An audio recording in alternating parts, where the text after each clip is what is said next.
Hunter Kai mengepalkan tinjunya ke arah Jia Sekyukai. Aku punya satu komentar lagi untuk masalah hari ini. Pada siang hari ini, ayahku berbicara dengan penguasa cahaya. Dan ayahku secara pribadi mengungkapkan bahwa penguasa cahaya telah mengancamnya dan ingin merebut kota terapung. Setelah itu, terjadi konflik. Adapun orang ini, dia hanya mematuhi perintah penguasa cahaya, dan mempermalukan ayahnya dengan berkolusi dengan pengkhianat Salishero. Dan kemudian ayahnya marah. Dan inilah tipuannya. Sekarang ayahku sudah mati. Tujuan Master Cahayanya untuk merebut kota terapung sudah jelas. Kata-kata Lai Kai langsung membalikkan semua retorika Qin Yichen dan Selao. Sekarang, semuanya perlu diadili lagi. Jia Sekyukai jelas sedikit tidak sabar. Lalu bagaimana kamu menjelaskannya? Setelah kami mencobanya, metode Selao memang merupakan serangan balik. Hunting Kai juga mengangkat kepalanya dan bertanya. Lalu bagaimana kamu bisa menilai? Apakah dia sengaja tidak memblokir serangan balik? Untuk sesaat, Jia Sekyukai terdiam. Yang bisa mereka nilai adalah semua jenis berita yang muncul saat ini. Adapun apakah Tuan Sai sengaja melakukannya, dia benar-benar tidak tahu. Dia juga tidak perlu memiliki garis bawah. Ini adalah tujuan utama mereka untuk memiliki hubungan yang baik dengan Lord of Light sekarang. Karena hanya Lord of Light yang dapat mengaktifkan kembali bagian yurisdiksi ini, tidak pernah ada kekurangan orang di dunia ini yang tidak setuju. Beberapa orang cenderung menolak penguasa cahaya, dan tentu saja beberapa orang mendukung penguasa cahaya. Jia Sekyukai adalah salah satu pendukung Qin Yichen.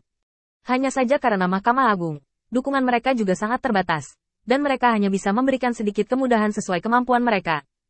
Sekarang masalah Lai Kai telah meletus, semua rencana Jia Sekyukai telah terganggu, dan hatinya telah gelisah untuk sementara waktu. Qin Yichen berkata dengan ringan. Aku memang memiliki hubungan dengan ayahmu, tetapi kami tidak mencapai kesepakatan dan pergi begitu saja. Kontradiksi dan perselisihan yang kamu sebutkan sepertinya tidak ada. Mengapa kamu tidak melihat ini? Qin Yichen mengeluarkan kejadian kemarin dari ingatannya dan memasukkannya kembali ke dalam fotostone. Batu foto ini dapat merekam situasi saat itu. Jia Sekyukai, Anda juga dapat mengambil benda ini dan pergi ke kota terapung untuk berbicara dengan orang-orang pada waktu itu untuk melihat apakah yang saya katakan itu benar. Bukti yang dimiliki Qin Yichen di ujung jarinya memberi pukulan yang cukup bagi Lai Kai. Lai Kai tidak memiliki sarana untuk mendukung retorikanya sendiri, dan semua yang dia lakukan hanyalah spekulasi. Melihat bahwa tidak ada kemungkinan untuk berkomunikasi dengan Qin Yichen, Lai Kai mengertakkan gigi. Kalau begitu, sampai jumpa di Mahkamah Agung. Setelah selesai berbicara, Lai Kai langsung menghadap ke Mahkamah Agung dan pergi. Mengenai keputusan Lai Kai, Qin Yichen hanya menggelengkan kepalanya. Sangat bodoh. Memang benar Mahkamah Agung bermaksud untuk membantunya, tetapi dia tidak memikirkan kapan itu sekarang. Bagaimana jika Mahkamah Agung memberinya bantuan? Dengan bukti yang tidak cukup, dapatkah masalah ini ditunda hingga ekspedisi Qin Yichen? Ketika Qin Yichen mengajukan bukti kuat, dan Mahkamah Agung mendukungnya lagi, itu tidak masuk akal. Membuat keributan di persimpangan ekspedisi mereka sendiri jelas tidak sejalan dengan posisi Mahkamah Agung bagi mereka, juga tidak sejalan dengan gagasan para dewa di dunia peri. Strategi ini sama sekali tidak mungkin dicapai. Jia Sekyukai berdiri dan berkata kepada Qin Yichen. Tuan Light, apakah Anda membutuhkan saya untuk merawat anak ini? Qin Yichen langsung membantahnya. Tidak, seseorang akan menjaga kita secara pribadi. Tentu saja, apakah dia bisa selamat atau tidak tergantung pada apa yang dipikirkan setting. Ucapan acuh tak acuh Qin Yichen membuat Jia Sekyukai merasakan keakraban. Hal yang sama tidak berlaku untuk mantan kapten kelima. Apapun yang terjadi, dia acuh tak acuh dan tidak pernah panik. Perasaan aneh semacam ini membuat Jia Sekyukai selalu memiliki ilusi yang aneh.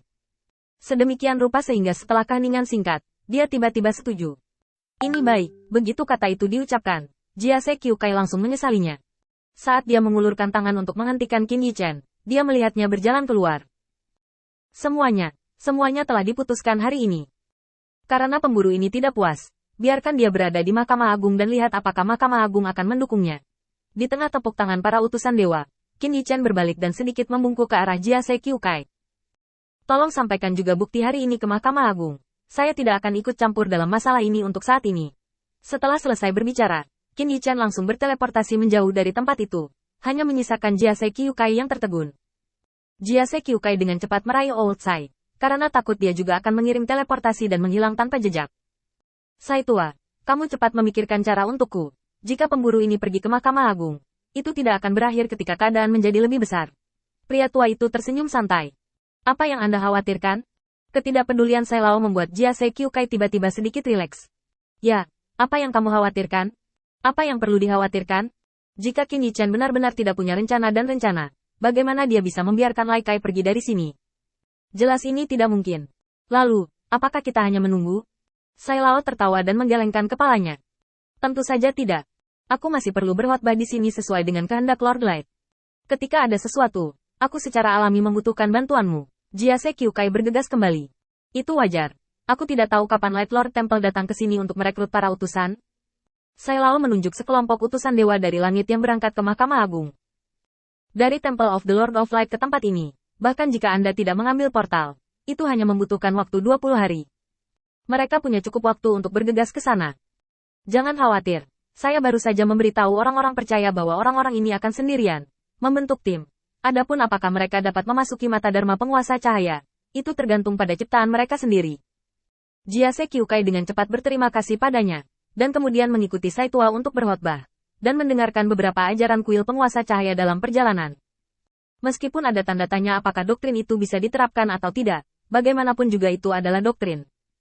Toh harus terus berkembang ke arah ini, dan berkembang ke arah yang baik, agar tidak terlalu buruk hasilnya.